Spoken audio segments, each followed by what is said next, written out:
아버지, 오늘 이 수요일 아침에 귀한 성도님들을 이곳으로 불러 모아주시고 이 시간 우리 예수님과 성령 하나님과 함께 하나님 아버지 앞에 온전한 예배를 드리기를 소원하오니 아버지 이 시간 함께하여 주시옵소서. 말씀을 기억하며 나라와 민족을 위하여 기도할 때 하나님 이 나라와 이 민족을 기억하여 주옵시고 진실로 복음으로 하나 되는 나라 되게 하여 주옵시며 하나님 이 나라와 이 민족을 기억하셔서 진실로 이 나라와 이 민족을 통하여 선교가 이루어지며 복음이 증거되어지며 새로운 생명이 회복되는 귀한 역사 있게 하여 주시옵소서. 양원의 공동체를 기억하여 주시옵소서. 어린아이로부터 장년에 이르기까지 주여 예배로 깨어있게 하여 주옵시고 말씀과 기도로 무장시켜 주옵시고 언제나 찬양하며 주 앞에 복음으로 증거함으로 선교함으로 전도함으로 깨어날 수 있도록 붙들어 주시옵소서. 우리 성도님들이 가시는 곳곳마다 사랑의 간증이 넘쳐 흐르기를 소원하오니 역사하여 주시옵소서. 하나님 우리 가운데 몸이 불편하시고 아픈 분들을 위하여 이 시간 기도합니다. 그들의 성함과 아픈 부위를 놓고 기도할 때 우리 예수님 안수하여 주옵시고 성령이여 함께하사 낫는 역사 있게 하여 주시옵소서. 능력의 능력으로 함께하여 주시옵소서. 아버지 이 시간 말씀을 듣고자 합니다. 우리 성도님들의 마음의 문을 활짝 열어주옵시고 하늘의 문을 열어주사 한량없는 은혜로 이 시간 채워주시옵소서. 부족한 정이 섰사오니 오직 하나님의 나팔로만 써주시면서 하나님의 말씀을 옳게 분별하며 증거할 수 있도록 성령이여 주장하여 주시옵소서. 모든 말씀 예수님 이름으로 기도합니다. 아멘.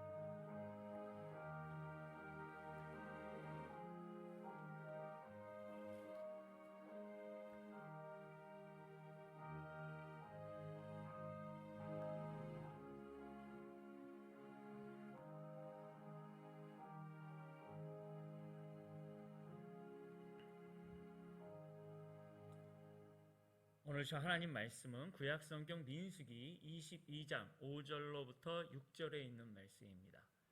구약성경 민수기 22장 5절로부터 6절에 있는 말씀, 우리 한 목소리로 같이 함께 봉독해 올리시겠습니다.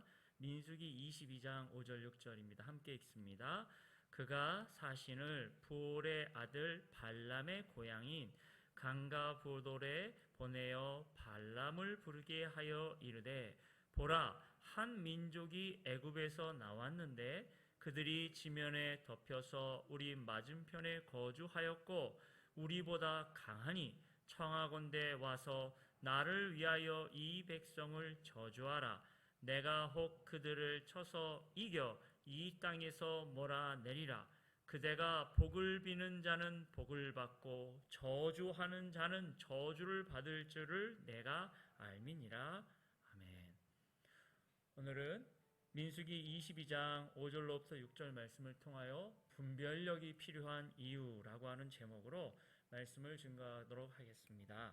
오늘은 발락과 발람이라고 하는 이 두 사람이 등장하는 이야기인데요. 보니까 배경을 한번 같이 살펴보도록 하겠습니다. 이스라엘 자손이 왔어요. 보시면은 1절 잠깐 보시면 성경을 꼭 보세요. 모압 평지에 진을 쳤으니 요단 건너편 곧 여리고 맞은편이라.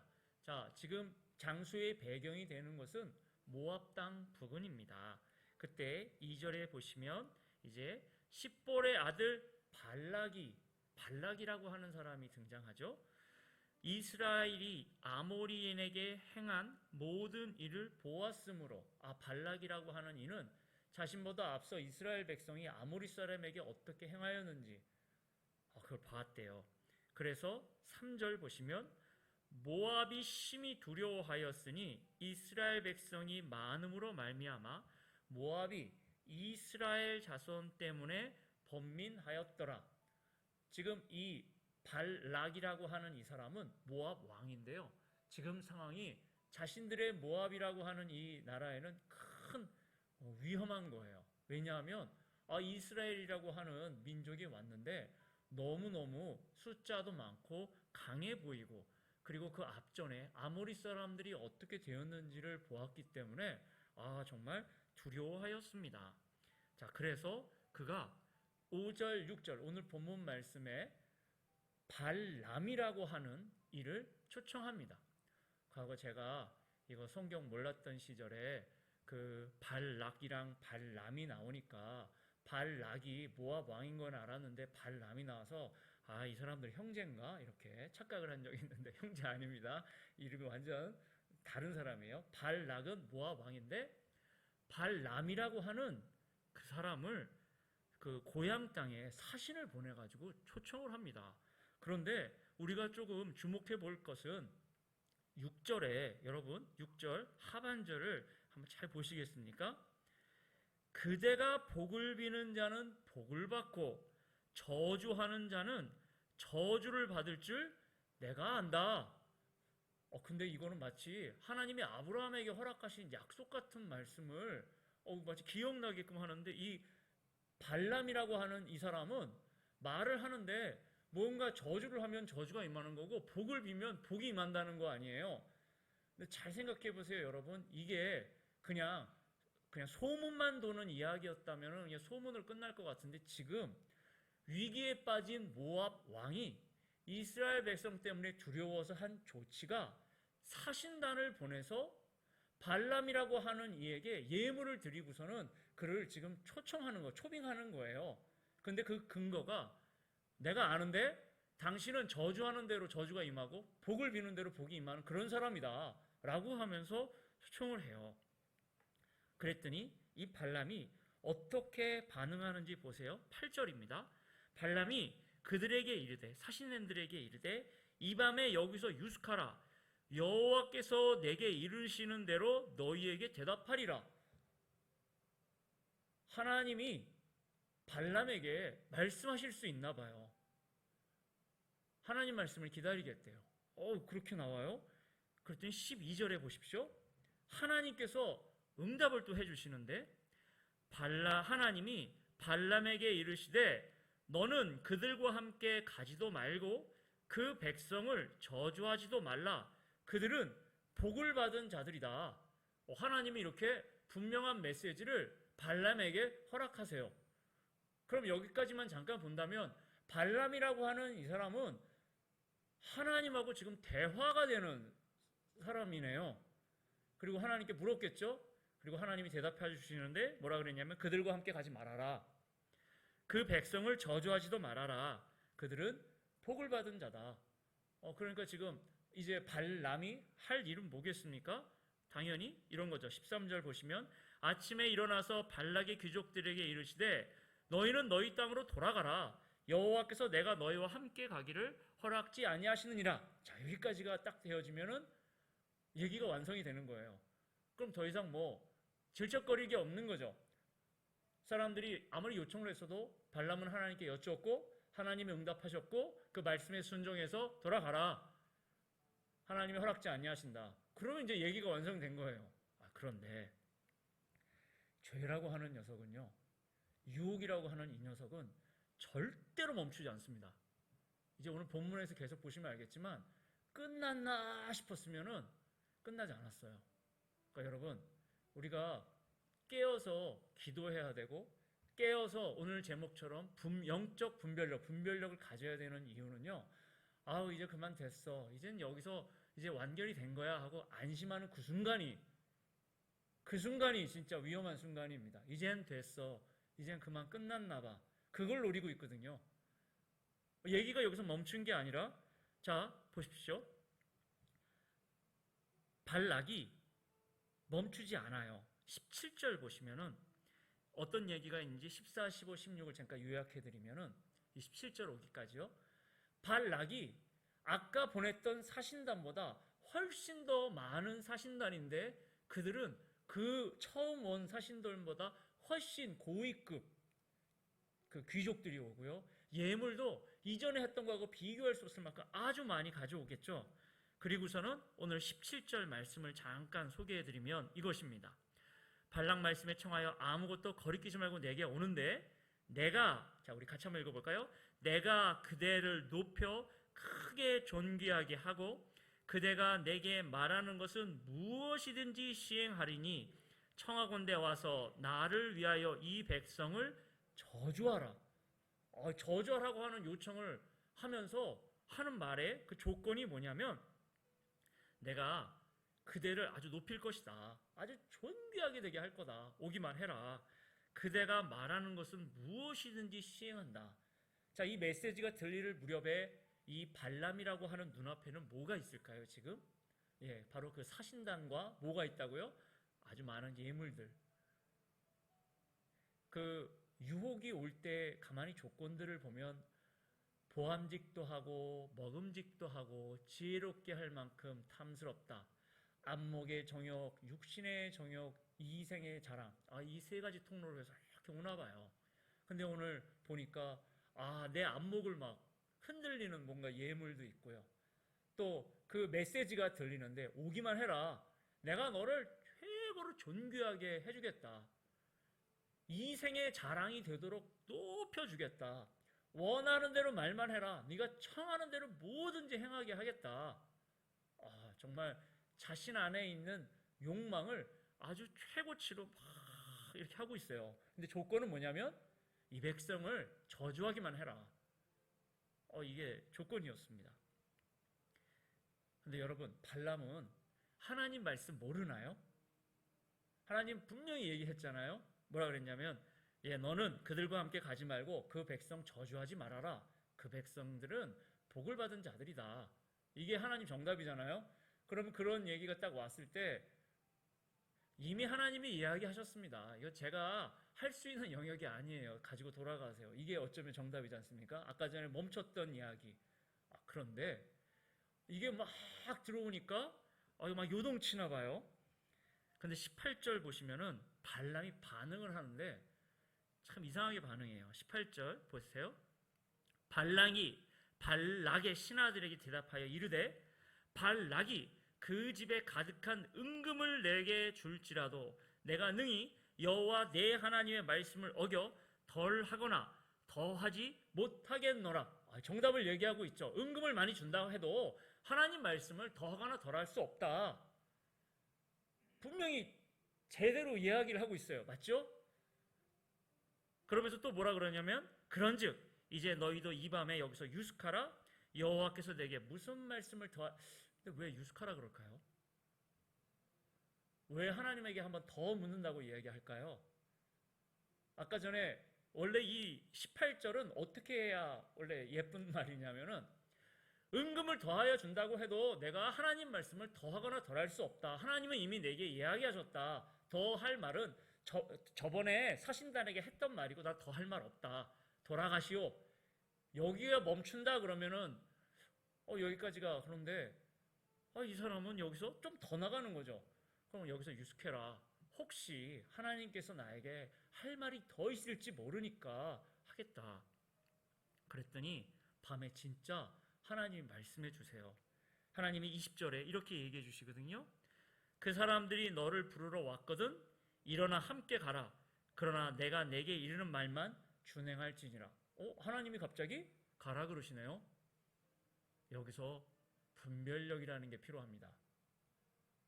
하나님은 분명히 먼저 번에 하지 말아라고 이야기하셨잖아요.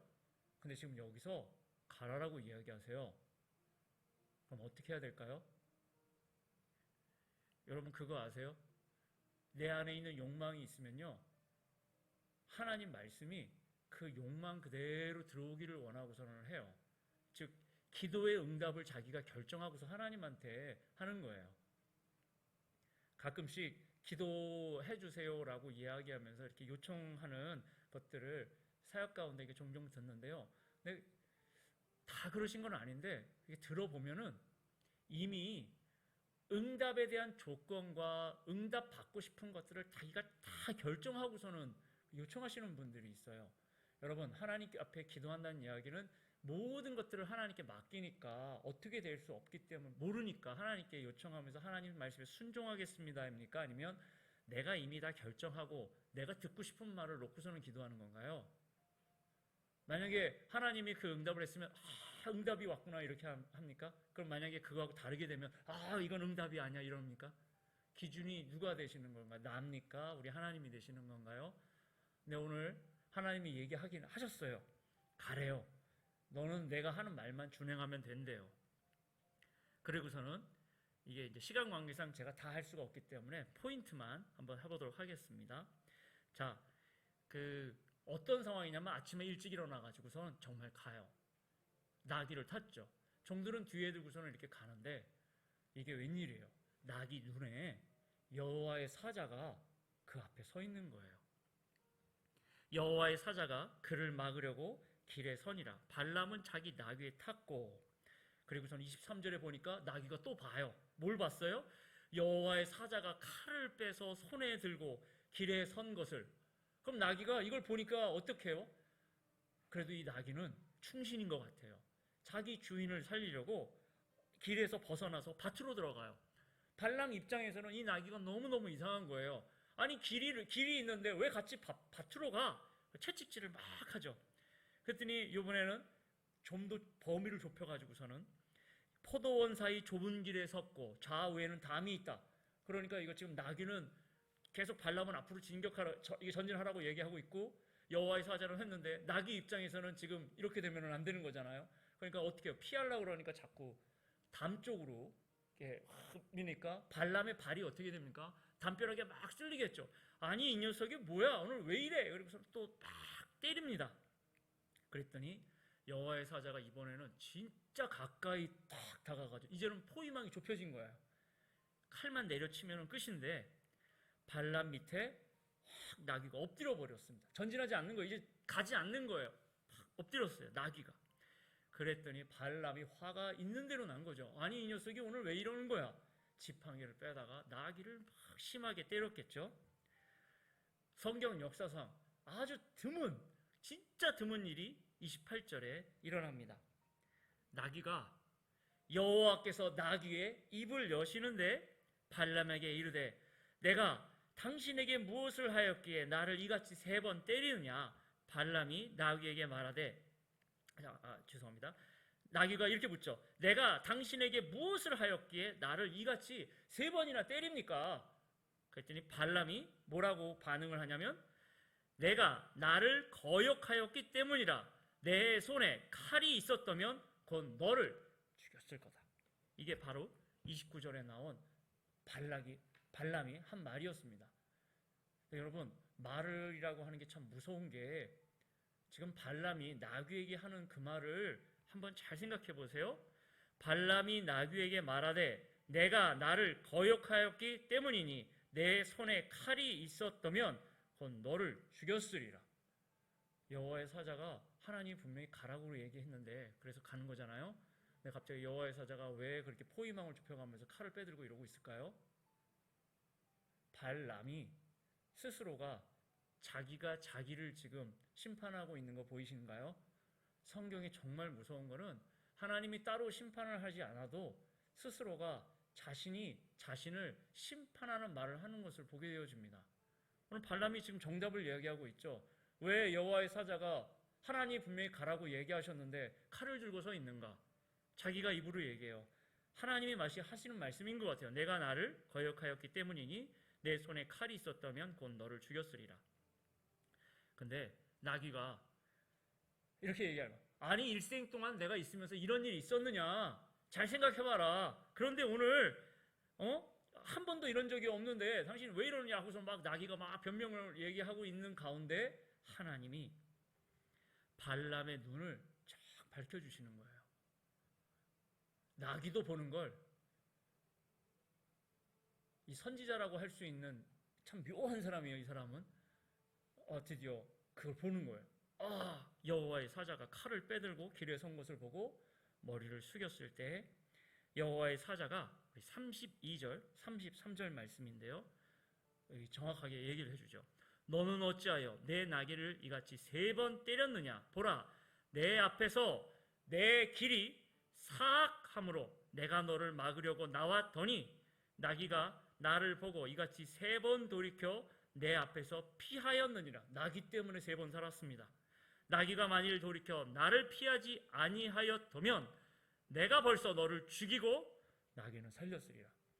오늘 발람은 죽는 날이었던 거예요. 누가 피해주지 않았으면, 나귀가 피해주지 않았으면.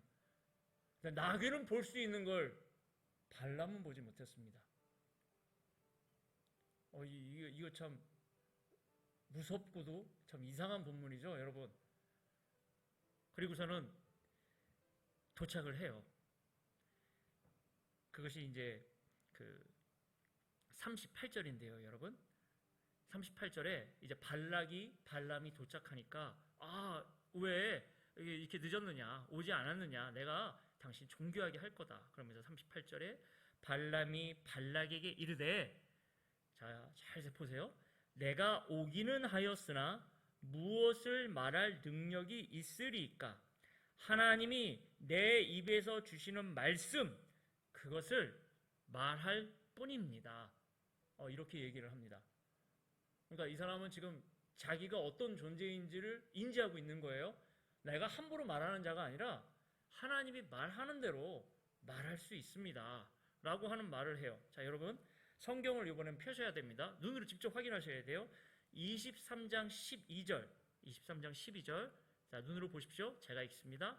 발람이 대답하여 이르되, 여호와께서 내 입에 주신 말씀을 내가 어찌 말하지 아니할 수 있으리까? 이게 무슨 말이냐면요, 앞쪽에서 정말로 저주하라고 하는 요청에 임하고요, 자기 깐에는 제사를 드리고서는 정말 저주를 하려고 발람이 입을 여는데, 하나님께서 그 사람의 입술에 축복하는 말, 복이 되는 말을 자꾸 부어주시는 거예요. 그러니까 그걸 이야기했겠죠. 당연히 11절, 아까 전에 읽은 11절에 발락이 발람에게 내가 어찌 내게 이같이 행하였느냐, 나의 원수를 저주하라고 그대를 데려왔거늘 그대가 오히려 축복하는도다. 야, 이거 어떻게 된 일이야? 저주하라 그랬는데 왜 입술을 열어 저주하냐? 그랬더니 우리가 방금 전에 봤던 그 본문, 하나님이 여호와께서 내 입에 주신 말씀을 내가 어찌 말하지 아니할 수 있습니까?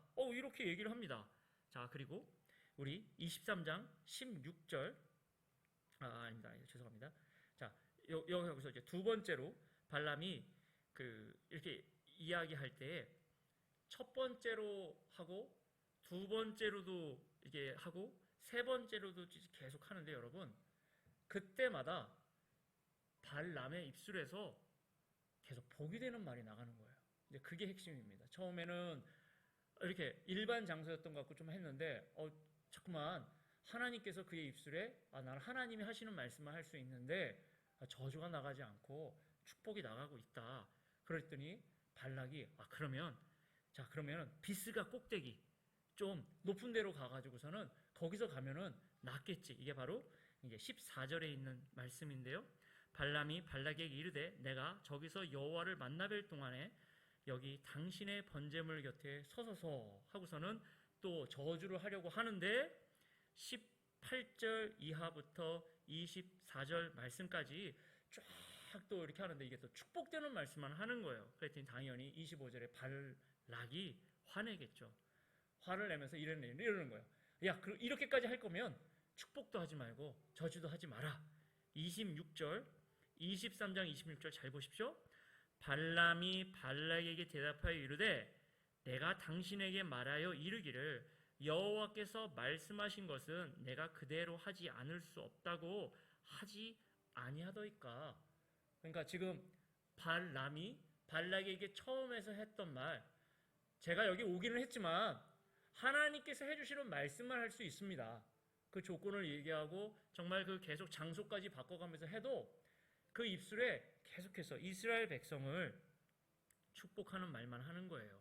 그리고서는 이제 24장까지 가시면 마지막 예언까지 하고서는 발람이 계속 이렇게 하니까 발락이 모압 왕이 이젠 안 되겠어요.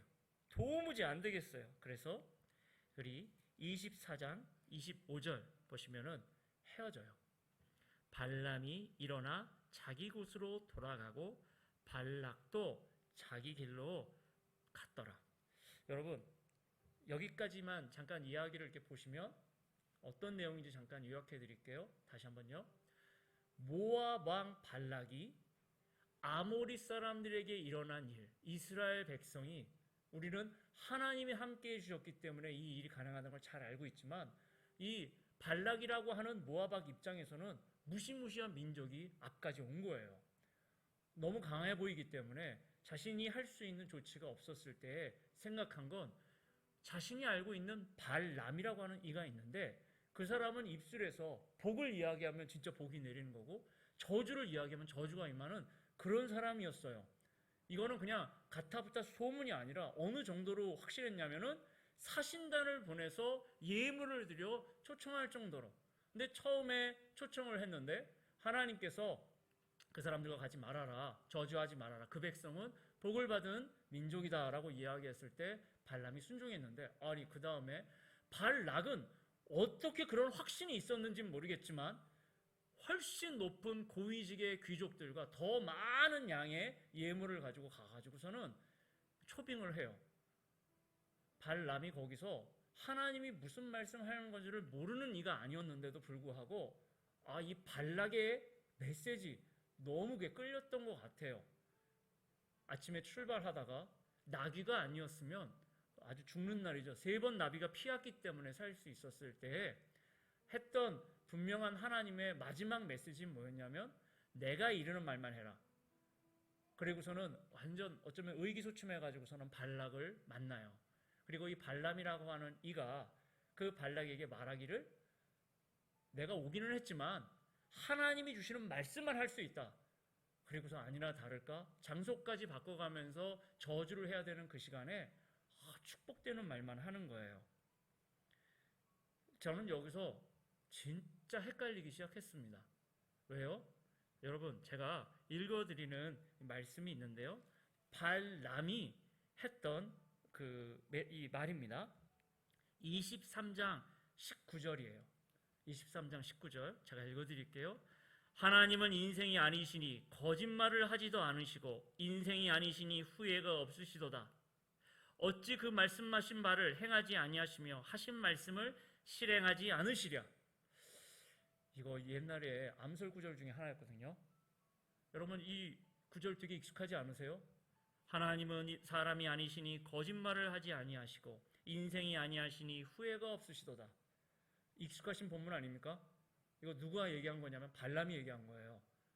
물론 이 발람의 입술을 주장하신 분은 하나님이기 때문에 하나님 메시지가 지금 분명히 나온 건 맞지만 거기다가 24장 17절 말씀을 보면은 이게 마지막 마지막 축복의 말씀이고 예언의 말씀인데 이렇게 됩니다. 눈으로 보십시오. 내가 그를 보아도 이때 일이 아니며 내가 그를 바라보아도 가까운 일이 아니로다. 시점까지 얘기하고 있어요. 한 별이 야곱에게서 나오며 한 규는 이제 왕의 지팡이, 홀 같은 것입니다. 이스라엘에게서 일어나서 모압을 이쪽에서 저쪽까지 쳐서 무찌르고 또 셋의 자식들을 다 멸하리로다. 이거 확장해서 보면 이거 메시아를 얘기하는 것으로도 받아들이는 학자들이 있어요. 여러분 그러면 우리는 여기서 한번 질문을 해봐야 됩니다. 무슨 질문이냐면 도대체 이 발람은 어떤 사람이죠? 그냥 속된 말로 점쟁이인가요? 굉장히 용한? 그런데 점쟁이로 몰아붙이기에는 하나님하고 대화를 하고 있잖아요. 그래가지고 그럼 선지자인가? 그럼 선지자로 하는 것까지는 비슷한데 그런데 무슨 선지자가 하나님 말씀 앞에 돈 앞에서 왔다 갔다 그래요. 그런데 하는 메시지를 보면 이게 가짜 같지는 않아요. 이 발람은 도대체 어떤 사람인가요? 저 진짜 모르겠습니다.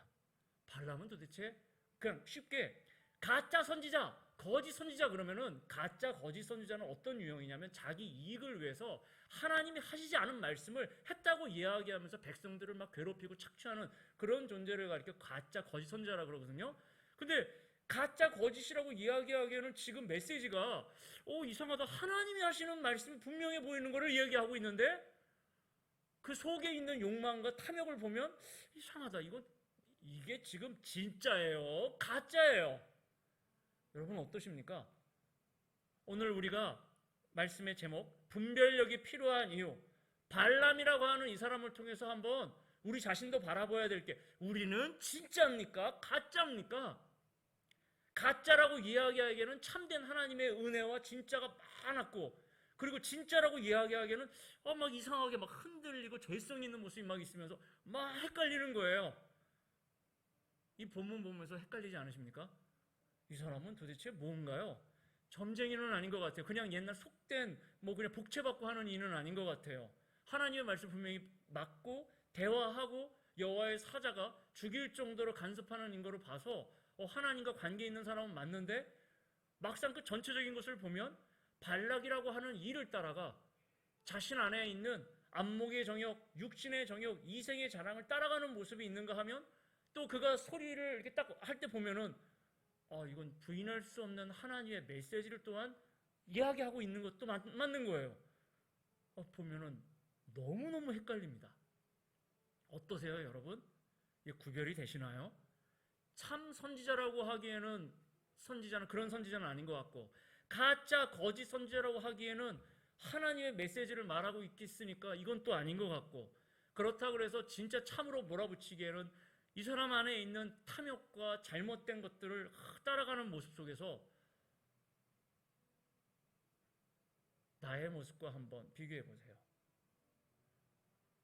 성경은 계속해서 말씀드리지만 우리가 하나님 말씀을 읽고 그 말씀을 이렇게 이해한다라고 하는 그게 아니라 이 말씀이 지금 나를 읽고 나를 해석합니다. 어떤 모습 속에서 혹시 걸리는 부분은 없으신가요?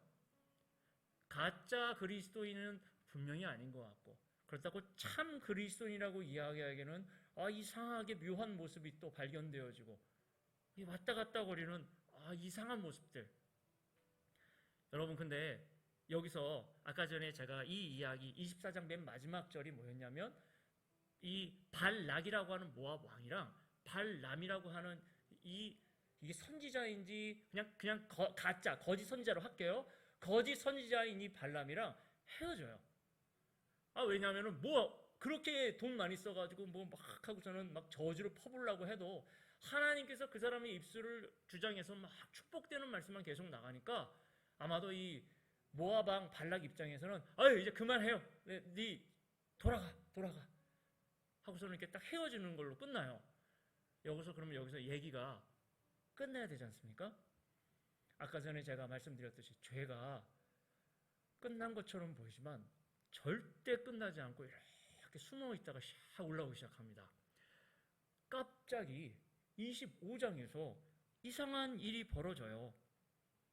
이스라엘에 음행 사건이 일어납니다. 뜬금없이 이스라엘이 시딤에 머물러 있더니 그 백성이 모압 여자들과 음행하기를 시작하더니라. 아니 갑자기 이게 무슨 말입니까? 그 여자들이 자기 신들에게 제사할 때 이스라엘 백성을 청하매 백성이 먹고 그들의 신들에게 절함으로. 아니 갑자기 막 아까 전까지 어찌됐든 하나님은 이 가짜 선지자 거짓 선지자를 통해서도 그 입술을 열어 이스라엘 백성에 축복되어지는 우리 하나님의 견고한 보호망이 있었는데 25장 시작에는 이스라엘 백성이 우상에게 음행하는 아주 그냥 이건 말도 안 되는 일이 막 벌어지는 거예요, 여러분. 그리고서는 그 결과물이 9절에 나오는데 그것 때문에 연병이 이스라엘 백성 가운데 전염병이 퍼지고요. 9절에 그 연병으로 죽은 자가 24,000명이었더라. 이걸 어떻게 이해할까요? 갑자기 아까 전에 분명히 하나님은 그 저주하고자 하는 자의 입술을 붙들어서 저주가 아닌 축복되는 말씀, 그거를 이렇게 하나님 보호해주는 그게 있었는데 25장에는 갑자기 음행 사건이 터지고 거기 전염병이 터지고 이스라엘 백성이 24,000명이나 죽는 일이 벌어졌어요. 야, 이게 도대체 무슨 일인가? 자, 그래서 이제 마지막으로 우리 민수기 31장 16절을 한번 보시겠습니까? 민수기 31장 16절. 이건 같이 한번, 이건 모세가 했던 말입니다. 모세가 했던 말인데요. 같이 한번 읽습니다. 시작. 보라, 이들이 발람의 꾀를 따라 이스라엘 자손을 부올의 사건에서 여호와 앞에 범죄하게 하여 여호와의 회중 가운데 연병이 일어나게 하였느니라. 어떤 사건에 대해서 모세가 기억하면서 그거에 대한 평가가 이거예요. 무슨 얘기냐면 기억하느냐? 부올 사건 기억해? 그때 무슨 일이 있었지? 연병이 있었잖아. 연병이 있어서 우리 백성이 많이 죽었잖아. 근데 그 시작점이 발람의 꾀. 발람의 꾀가 등장해요, 여기. 그러면은 아까 전에 했던 이 말씀과 이거를 종합해서 보면은 이런 이야기도 되는 겁니다. 이거는 그냥 이 두 개를 연결한 저만의 추측이라고 생각하세요. 이런 거죠. 발락이라고 하는 모압 왕이 발람이라고 하는 이 진짠지 가짠지도 헷갈리는, 하지만 하나님의 말씀을 할 수 있는 그를 꼬드겨 가지고서는 저주해라. 그런데 그 저주하려고 하는 진짜 중요한 순간마다 발람이라고 하는 이 사람의 입술은 하나님이 붙들고 있기 때문에 계속해서 축복에 대한 말만 3번 거대하게 나갔습니다. 그리고서는 이제 어쩔 수 없이 헤어진 것처럼 보였지만 꾀가 등장하는 걸로 봐서 이런 얘기가 있었지 않나 싶어요. 어이 발락, 내가 아무리 해도 내 입술을 주장하시는 분이 하나님이기 때문에 감히 못한다. 저 백성은 지금 하나님의 견고한 보호 가운데 있고 복받은 백성이다. 저주할 수 없다. 그런데 한 가지 꾀가 한 가지는 있기는 하다. 그게 뭐냐? 외부에서는 절대 이스라엘 못 건드린다. 하나님 보호하는 관계로. 그럼 방법이 뭔데? 이간책을 쓴다. 그게 뭐야? 이스라엘 백성이 스스로 하나님을 떠날 수 있는 죄만 일으킬 수 있다면, 하나님의 보호로부터 깨진다면 이걸 깰 수 있다.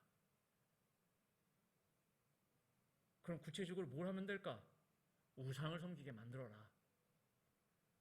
어떻게든지 그놈들을 꼬드겨가지고 하나님에게 등 돌릴 수 있도록만 만든다면 이 하나님의 이 어마어마한 복된 이 엄청난 방어막에서 너가 깰 수 있을 거다. 이게 발람의 꾀 아닙니까? 무시무시하죠? 헤어진 것처럼 보이고 이제 더 이상 이스라엘 백성을 못 거두는 것처럼 보였는데, 생각지도 못했던 이스라엘 백성 안에서 죄가 일어나는 것 가운데서 전염병이 돌아버리고 24,000명이라는 사람이 죽고, 모세가 그 일을 기억하면서 발람의 꾀라고 하는 이야기가 등장합니다. 여러분, 이 발람이라고 하는 이가 어떻게 되는지 아십니까? 31장, 아까 전에 읽었던 31장 8절 제가 읽어드리면은 하반절에 여기 미디안의 5왕을 죽였으니 미디안 왕들은 하고서 나온 다음에 또 부올의 아들 발람을 칼로 죽였더라. 하나님이 미디안을 치라고 했을 때, 여러분 여기서 나오는 전쟁들은 하나님의 심판의 칼이거든요. 심판이 칼이 된 이스라엘이 하나님 말씀 순종해서 하는 전쟁인데, 그 중에 중간에 바로 이 발람이 이때 칼로 죽어요. 네, 이 발람이라고 하는 이가, 여러분 자기가 자기의 것을 예언한 구절이 있어요. 근데 잘 들어보세요. 이게 어디에 나오냐면, 아까 전에 발람이라고 하는 이가 첫 번째로 저주하려고 했을 때 그 저주가 아닌 축복의 말이 막 나가는 그 부분이 어디냐면 민수기 23장 7절부터 10절 말씀 가운데 있거든요. 근데 10절 보시면 잘 보십시오. 야곱의 티끌을 누가 능히 세며 이스라엘 4분의 1을 누가 능히 셀고, 그래서 말하기를, 근데 보십시오. 나는 의인의 죽음을 죽기 원하며 나의 종말이 그와 같기를 바라노라. 하나님의 축복된 말이 있었을 때 자기가 자기를 예언하기를, 나는 의인의 죽음을 죽기 원하며 나의 종말이 그와 같기를 바라노라. 하나님의 축복이 자기 입술에 있었을 때 자기가 자기를 향해서 했던 예언이에요. 나는 의인의 죽음 죽기를 원하고 나의 종말이 그와 같기를 원한다. 이게 지금 어쩌면 마지막으로 이 발람에 대해서 하나님이 마지막으로 하는 손 내밀 수도 있는 것 같아요. 되게 무섭지 않으십니까? 어쩌면 이게 거꾸로 이야기하면 하나님이 이걸 이스라엘 쪽에 대한 이야기를 하다가 발람에게 이렇게 얘기하시는 것 같아요. 발람, 나는 너가 의인의 죽음을 죽었으면 좋겠다.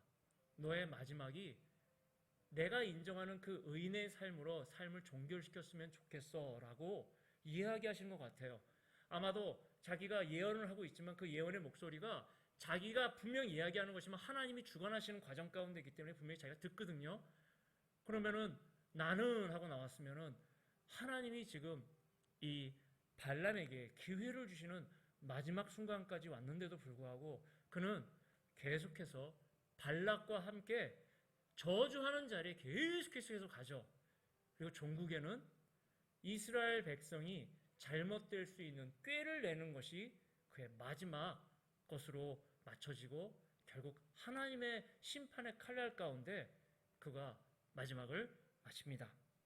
사랑하는 성도 여러분, 말씀을 정리해 보겠습니다. 이것은 하나의 이야기입니다. 이스라엘 백성이 그 모압 땅을 앞두고 있었을 때에 행하여졌던 발락과 발람의 이야기를 통해서 그리고 그 이후에 이스라엘 백성 가운데 들어온 죄를 통해서 오늘 이 시간은 분별력이 필요한 이유에 대해서 한번 생각해 보았을 때 여러분 이스라엘 백성들이 왜 정신을 바짝 차리고서 분별력을 가져야 했을까요? 그리고 특별히 발람이라고 하는 이 사람에게는 하나님께서 특별히 대화도 해주시고 앞서서 어떤 일이 벌어질지까지 자세히 알려주실 정도로 친밀할 수 있는 사람. 그리고 한편으로는 저는 그가 말을 할 때 복을 빌면 복이 일어나고 이건 거의 아브라함급에 해당되는 그 엄청난 것을 받았는데도 불구하고 왜 그의 마지막은 하나님과 이스라엘 백성을 이간질하는 꾀를 통하여서 심판당하는 그 길을 선택하였을까요? 어쩌면 그가 이런 길을 선택하지 않았더라면 이스라엘 백성을 만난 정말 어디서 와서 어디로 가는지 정체를 알기가 참 힘든 하나님의 멋진 선지자로 기록될 수도 있던 상황이었을 텐데 그는 이것은 초대교회까지 이 발람이라고 하는 얘기는 계속 가면서 잘못된, 거짓된, 절대로 안 좋은 이런 부정적인 이미지가 아주 가득한 인물의 대명사가 되었습니다. 최고의 은혜를 아는 사람이 가장 저주스러운 자리에 임하게 된 거죠. 오늘 우리가 영적으로 깨어나 있고 죄의 무서움에 대해서 다시 한번 경각하며 영적 분별력이 왜 필요한지 그리고 여러분의 이제 귀로 들리는 말 혹은 행하는 입술 가운데에서 하나님 말씀에 비추어 내가 다시 한번 나의 삶을 정리정돈하시는 귀한 시간을 갖기를 소원합니다. 행여라도 내가 하는 말이 하나님이 기뻐하지 않는 말이 있는지 행여라도 내가 듣는 이 소리가 하나님이 기뻐하지 않는 소리인데 내가 지금 긍정하고 있지는 않는지 행여라도 지금 내가 서 있는 위치가 하나님이 기뻐하지 않는 자리인데도 불구하고 안목의 정욕, 육신의 정욕, 이생의 자랑 때문에 하나님의 말씀과 내 육신의 소망 가운데서 지금 중간에 끼어 어찌할 바를 모르고서는 방황하고 있지는 않는지 오늘 이 시간 분별력을 통하여서 내 자신을 성령 안에서 성경 말씀을 통하여서 분별하시는 성도님 되시기를 원합니다. 주여 이 아침에 나에게 분별력을 허락하여 주시옵소서.